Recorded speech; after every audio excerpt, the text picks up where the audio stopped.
BLUELOCK has had some incredible performances by players, sometimes defying all kinds of logic in the process. These plays have even been considered unnatural, almost like a player giving up their soul for the sake of winning, giving something in exchange for something else, a term used in Full Metal Alchemist and in many other shows. One show being Jujutsu Kaisen in the form of a binding vow. In exchange for gaining an added conditional element to yourself, you gain immense power. That's pretty much one of the more basic definitions for it. And I always wondered, if BLUELOCKers could do that, what binding vow would they have? So in today's video, I'm here to answer the question, what if BLUELOCK had binding vows? Before getting into the video, spoiler warning for the latest events of the BLUELOCK series, and if you are not caught up, I would suggest clicking off this video now if you wish to not be spoiled. Starting off with our main character, Yoichi Isagi.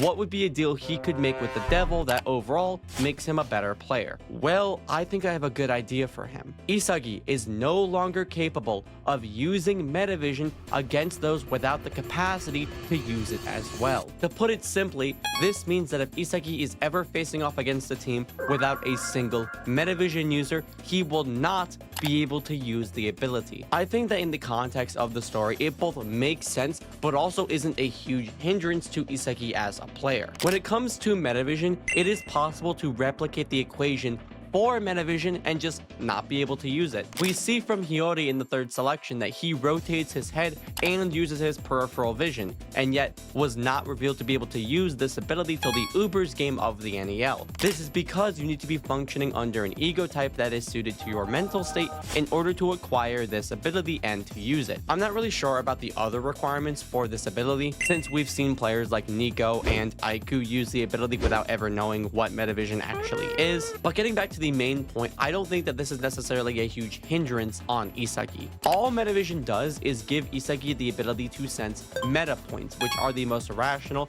and logical spaces on the pitch. His spatial awareness doesn't really increase from using the skill, it just simply gives him a more accurate conclusion as to what is going to happen on the pitch. Plus, with players like Rin, we've seen how those even without metavision can compete against metavision users, since Rin is able to sense and know the most dangerous spaces on the pitch even without this ability. Other instances occur with players like Shido, for example, in the third selection, who is able to sense the most accurate place to score from just off of pure instinct. So giving this added conditional element to Isagi isn't going to impact him as a player that much. I mean, take the Nigeria team as reference. Nobody on that team had metavision as an ability, despite how much we believe that Kuso would awaken it during the weekly releases. Because of this, Isagi wouldn't be able to use metavision against their team, but I don't really think that he would need it all that much. I mean, despite having BLUELOCK's entire roster of metavision users on the pitch during the Nigeria game, only 2 of them were shown to be actually using the ability. So clearly, to BLUELOCK,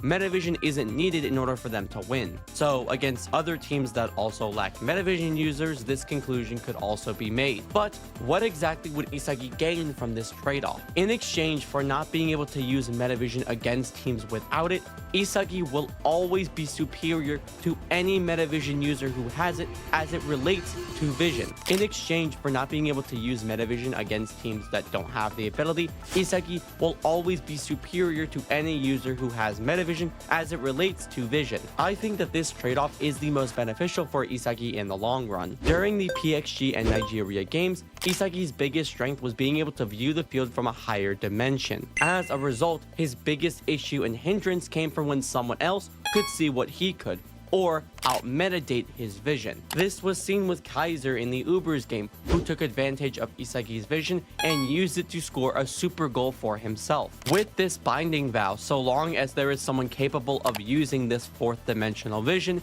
Isagi will always be superior to them in relation to understanding and analysis of the pitch. This does somewhat tie into what I believe this white version of Isagi can do, based on general performances during the PXG game and other interactions with Rin. But so long as the opposing team can see from the same dimension as Isagi can, Isagi will always see things and understand things faster and more accurately than the opposing team. During the Nigeria game, Isagi was able to make some incredible plays and interceptions using his heightened analysis, doing things that even go beyond what his teammates are capable of, according to Ego himself. Meaning, even if someone on Isagi's team also has metavision, like Kaiser for example, they will always be one step behind Isagi when it comes to effectiveness as to what they can see. Now, you might actually view this as a negative, seeing as Isagi needed someone on par with his vision to beat Ubers, which is where Hiyori came on and, you know, a lot happened. This isn't exactly what that means though. Hiyori or whoever is with him will be on par with other metavision users, a fourth dimensional vision,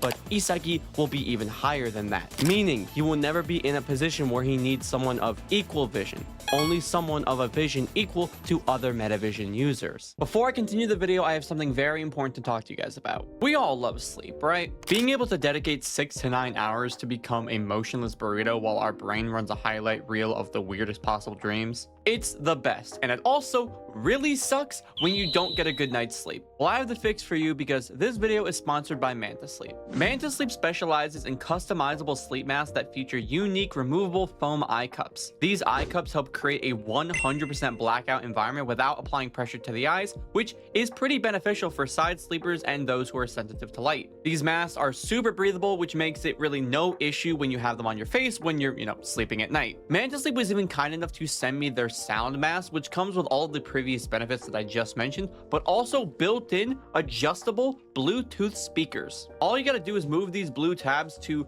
fit your ear and it gives you the best amount of comfort possible. And assuming you want to adjust the volume of whatever you're listening to, the face panel here can adjust the volume without you ever removing your mask. And assuming for whatever reason you don't want the face panel on your mask, it's Velcro, so you can just take it off. And if you're worried about the battery life of this mask for your Bluetooth needs, don't worry because it has over 20 hours of battery life in a single charge. I really enjoy this mask, and don't just take my word for it, here's a word from another happy customer.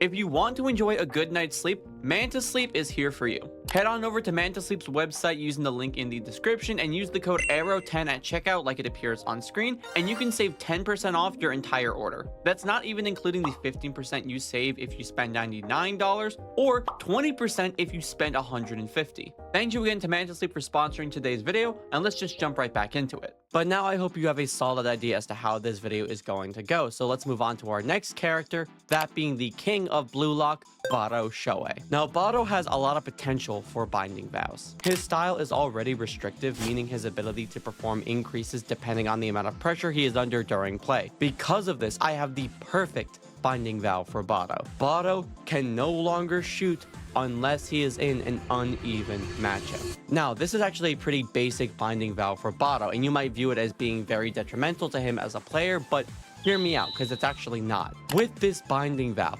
Barou cannot attempt to make any kind of shot unless he is in an uneven matchup when it comes to scoring goals. Meaning, he must be pressured by at least 2 people, or at least be in a matchup where he is on the losing side in terms of numbers before he can take a shot. Now, this might sound even more crazy, but it's actually not. What makes Barou such a powerful striker are 3 elements of his style. The first being his incredible strength. Barou's physique is one of the best in the entire project, and his ability to use it like a bulldozer to charge through enemy lines with pure dribbling and strength alone is what makes him such a dangerous player in the box. The second is his shooting range. This allows him to take shots from outside or inside the box while managing to deliver both powerful curve shots and also direct power shots to bottom corners of the net with ease. This only gets enhanced by his predator eye, allowing for perfect timing when it comes to his shooting. But his third and most deadly asset is his unpredictability. Despite what people like to say,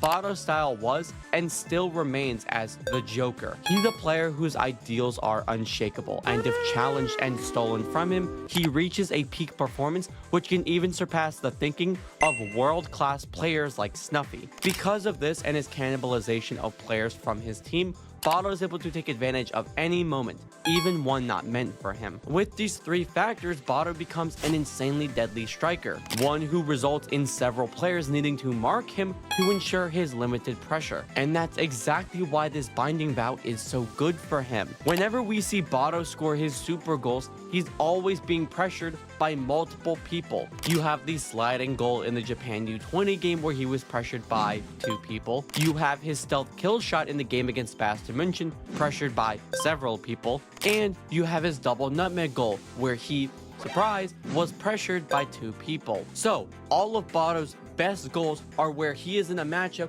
where the numbers show that he is at a disadvantage when it comes to scoring. Why not turn that disadvantage into a boost with a binding vow that makes it so he cannot shoot unless he is in a situation like that? I think that it makes a lot of sense technically. But then what exactly would he gain from this binding vow? Well, that's simple. In exchange for Barou not being able to take shots unless he is in an unfair matchup, Barou's shooting ability and accuracy get a dramatic boost. I think it's a pretty basic and fair trade-off. Like I said, Barou's best goals happen when he's already being pressured in an unfair matchup, so this binding vow technically already exists in the series. By solidifying this vow, it would be a way for his techniques like the double nutmeg gamble shot to be a reproducible goal, not just a one-time thing like Nagi's 5-stage revolver fake volley or Shido's big bang drive. There are definitely other binding vows that I think could apply to Barou as a player, but I would really need to do some more thinking on it first. But for the last character of this video, let's talk about BLUELOCK's strongest striker, that being Rin Itoshi. Now, Rin is a very interesting character for this style of video, since I have so many different ideas for a binding vow for his character, but there is one that stands out to me. Rin can only ever enter destroyer mode when faced with a player of equal skill and of an opposite ego type. Now, this might seem like a very weird binding vow, but when you think about it, it actually lines up pretty well with the story. Whenever we see Rin enter his destroyer mode, he does so in matchups primarily against those of an equal skill level to him and of an opposite ego type. In the Japan U20 game, he used destroyer mode against IQ and against Sai. And in the PXG game, he tapped into this state against Isagi. And when comparing those three characters, there is something that connects them all together. They were of an equal skill level to Rin at the time, and they share an ego type of a freedom-based talented learner. So, creating this binding vow of not allowing Rin to enter his destroyer mode without having a matchup of a freedom-based talented learner of a relative level wouldn't really create that much of a difference in the scope of the story. But also, in the long run, when it comes to this ability and this flow state for Rin, it's actually a huge advantage for him to have this weakness. Rin is still the strongest striker in BLUELOCK, even without destroyer mode. Sure, he showed that in the Nigeria game he can tap into it without the need of Isagi or Sai, but his direct wording makes it seem like this beast mode and the destroyer mode that we know of are not the same thing. I mean, just performance-wise. We can see from Rin that the levels of the goals that he scored when comparing the two are just not the same. As for the benefit to Rin here, what would he receive in exchange for this weakness? Well, it's also pretty obvious. In exchange for not being able to tap into destroyer mode unless against a specific ego type, Rin's destroyer mode gains full unpredictability. One of the greatest advantages for Rin in his destroyer mode is his unpredictability in this state. The drastic change in style can throw not just any opponent, but also any ally off their usual game, resulting in Rin becoming a total wild card. Not like Kinigami though, since Rin is actually good. During the PXG match, Isagi specifically comments on Rin's destroyer mode, how despite using metavision, he can't seem to understand or comprehend Rin's intentions or style. The only way Isagi was ever able to do so was through the use of his own true flow state, that being the white hair Isagi. But this is shown to be a consistent thing, not just with Isagi, but also with other talented learners like Aiku or Kaiser. Both players, through their own unique interactions with Rin, had no chance of predicting his actions or plays during a game. Their only benefit was their adaptability to the circumstance as a talented learner, letting them handle Rin in a way that nobody else could. But this binding vow gets rid of that weakness for Rin. It just negates it. By having this binding vow only allow for him to enter his destroyer mode against his direct counter,